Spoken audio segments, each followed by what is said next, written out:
collecting data over an extended period of time and throughout multiple watersheds, I had an awful lot of data in hand. It was very important that I knew what I needed to do with the data before I collected it. It's always important to know how you're going to analyze data before you collect the data in the first place. This is an important part of any research program. For me, I knew that I was going to be adding this information into geospatial data sets and doing the analysis using a geographic information system. I have a background in data analysis and GIS, so this was a natural frame for me to use in order to compile data and analyze some of the elements of the data as well.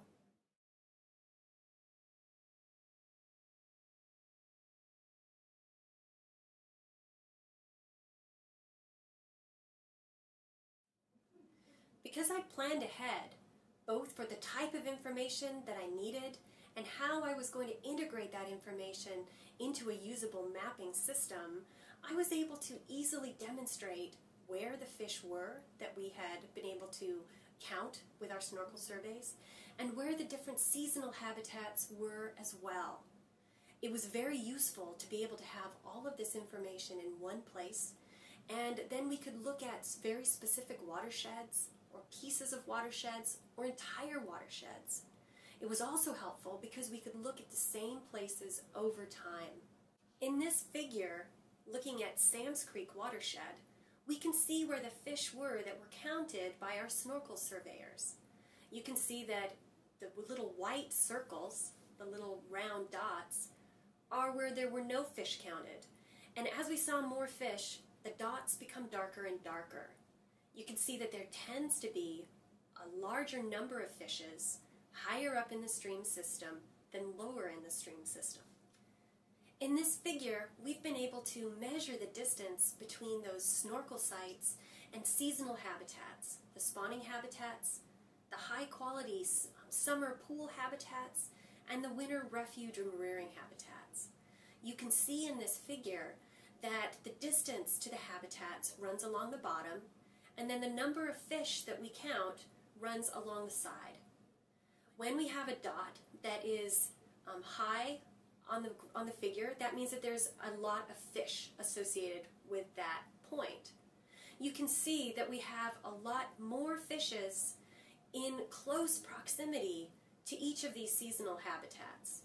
So the farther we get from the seasonal habitats, the fewer the fishes are that are observable in this figure.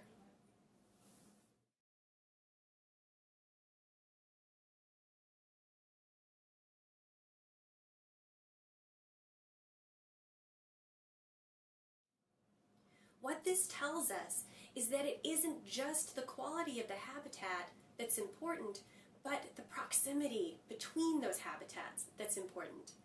This is a piece of our management that we haven't really paid much attention to in the past. Usually, when we do stream restoration work, we're focusing on a specific type of habitat.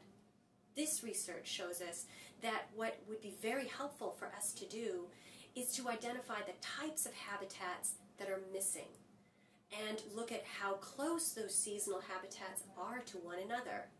In places where there's a lot of spawning habitat and there isn't much summer habitat, that implies that our restoration would best be served by increasing summer habitat.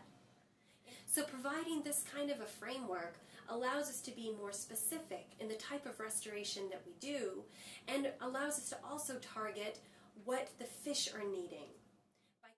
Visit the Natural Enquirer website for more information. There you can learn more about how to analyze and understand your data.